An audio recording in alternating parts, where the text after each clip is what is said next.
انت اللي جابك؟ شفت اخر تشغيل الدماغ؟ انت ما سافرتش ليه؟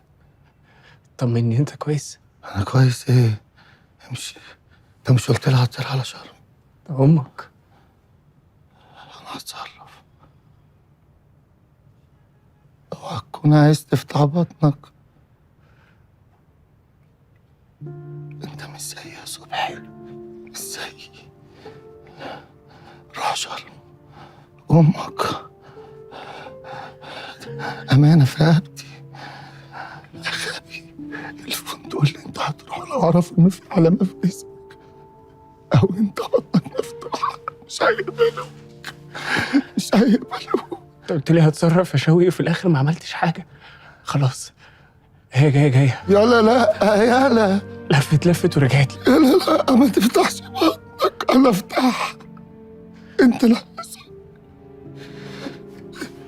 انت لا يا صبحي.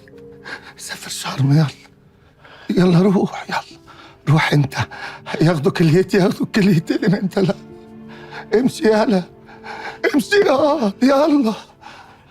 خدت فلوس عشان تعمل العملية دي؟ لا،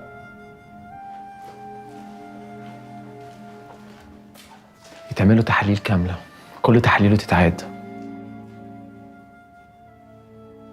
اخد بقية حسابي امتى؟ النهارده بالليل زي ما اتفقنا. لا، بعد العملية على طول. هحاول. طيب انا بس عندي ميعاد مع المشتري بتاع العربية،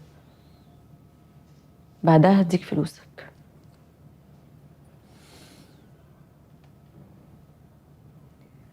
ربنا يطلع امكم بالسلامة. انا عرفت. متشكرين.